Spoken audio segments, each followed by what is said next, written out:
نحمده ونصلي ونسلم على رسوله الكريم اما بعد فاعوذ باللہ من الشیطان الرجیم بسم اللہ الرحمن الرحیم۔ الحمدللہ، اس سے پہلے ہم نے اللہ کے رحمان ہونے کا ذکر کیا۔ اس کی رحمانیت ہی ہے کہ اس نے ہمیں یہ زندگی عطا فرمائی، اور اس زندگی عطا فرمانے کے ساتھ صرف اتنا ہی نہیں بلکہ اس کا بے شمار کرم ہے۔ ہم اس کی نعمتوں کو گننا چاہیں، شمار کرنا چاہیں تو ہم شمار نہیں کر سکتے، لیکن ان تمام نعمتوں میں سب سے بڑی نعمت جو ہے وہ اللہ کے نبی محمد عربی صلی اللہ علیہ وسلم کی ذات گرامی ہے کہ اللہ نے ان کو ہمارا نبی بنایا ہے، ہم ان کے امتی ہیں۔ آپ کو خاتم الانبیاء بنایا، آپ کے بعد کوئی نبی نہیں آ سکتا، کوئی نیا نبی نہیں آ سکتا۔ اگر کوئی کسی اور نبی کو نبی کریم صلی اللہ علیہ وسلم کے بعد مانتا ہے یا کہتا ہے کہ یہ کوئی نبی ہے، یہ نبی ہو سکتا ہے کسی بھی شکل میں، تو وہ دائرہ اسلام سے خارج ہے۔ مومن وہی ہے جو محمد عربی صلی اللہ علیہ وسلم کو خاتم النبیین مانتا ہے کہ اللہ نے آپ پر سلسلہ نبوت کو ختم کر دیا ہے، بند کر دیا ہے۔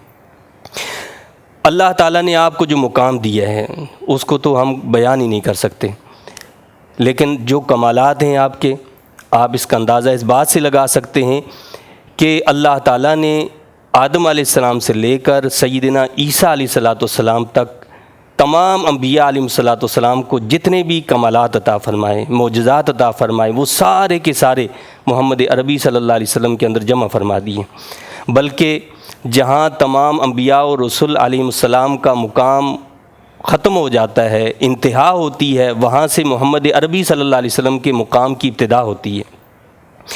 حضور کی محبت کو اللہ تعالیٰ نے ایمان کی جان قرار دی ہے، یعنی اگر نبی کریم صلی اللہ علیہ وسلم سے محبت نہ ہو تو پھر تو ایمان ہی نہیں ہو سکتا ہے۔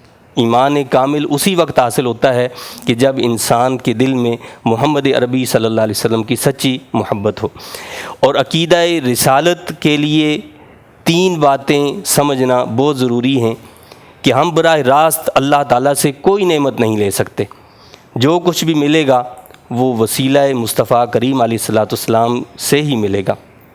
اسی طرح رسول ہماری طرح بے بس نہیں ہوا کرتے، بلکہ وہ رب سے بھی ملتے ہیں، اور رب سے مل کر وہ لیتے ہیں اور پھر ہمیں دیتے ہیں۔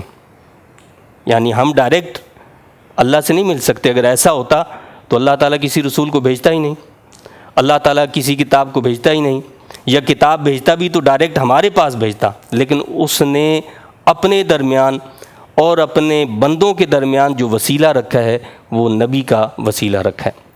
اور تیسری چیز یہ کہ رسول دینے والے رب کو بھی جانتے ہیں اور لینے والے امتیوں کو بھی پہچانتے ہیں۔ جس رب سے وہ لیتے ہیں اس کی معرفت رکھتے ہیں، اور جن امتیوں کو دیتے ہیں ان کے بارے میں بھی جانتے ہیں، ان کے ایمان کی کیفیات سے بھی واقف ہیں۔ اور ان کا مقام اتنا اعلیٰ ہے کہ اگر وہ اپنا رخ بدل دیں اللہ تعالیٰ قبلہ تبدیل کر دیتا ہے، اور وہ اللہ تعالیٰ سے التجا کریں تو اللہ عطا فرماتا ہے، بلکہ وہ یہ کہتا ہے کہ وَلَسَوْفَ يُعْطِيكَ رَبُّكَ فَتَرْضَىٰ، اللہ آپ کو اتنا دے گا کہ آپ راضی ہو جائیں گے۔ یعنی اللہ اپنے بندے سے کہے، اپنے نبی سے کہے کہ اللہ اتنا دے گا کہ آپ راضی ہو جاؤ، تو اس کا کتنا مقام ہوگا، کتنی اس کی فضیلت ہوگی، کتنا اللہ کے ہاں اس کا درجہ ہوگا۔ اور ان کی بارگاہ کا ادب یہ بتایا ہے کہ ان کی بارگاہ میں اونچی آواز سے بول بھی نہیں سکتے۔ اگر اونچی آواز سے بولے تو فرمایا کہ ان کے اعمال کو ضائع کر دیا جائے گا، ان کے اعمال برباد ہو جائیں گے۔ اور اعمال اسی وقت برباد ہوتے ہیں کہ جب ایمان سے انسان خالی ہو جاتا ہے۔ تو یہ یاد رکھیں کہ ایک حیوان جو ہے وہ کتنی بھی کوشش کر لے، جدوجہد کر لے، وہ انسان کا مقام نہیں پا سکتا، اور انسان کتنی بھی ریاضت کر لے، کتنی بھی عبادت کر لے، وہ مقام نبوت کو نہیں پا سکتا ہے۔ اسی طرح حضرت آدم علیہ السلام سے لے کر عیسیٰ علیہ السلام تک تمام انبیاء کرام علیہ السلام کے کمالات کو جمع کر لیا جائے، اور پھر بھی کیا ہوتا ہے، مقام مصطفیٰ صلی اللہ علیہ وسلم تک رسائی حاصل نہیں کی جا سکتی۔ اللہ تعالیٰ مقام رسالت مآب صلی اللہ علیہ وسلم کی ہمیں صحیح سمجھ عطا فرمائے، اور اپنے حبیب کریم صلی اللہ علیہ وسلم کی صحیح اور سچی اتباع نصیب فرمائے، اور اپنے حبیب پاک صلی اللہ علیہ وسلم کی شفاعت سے ہمیں سرفراز فرمائے۔ آمین۔ وآخر دعوانا ان الحمد للہ رب العالمین۔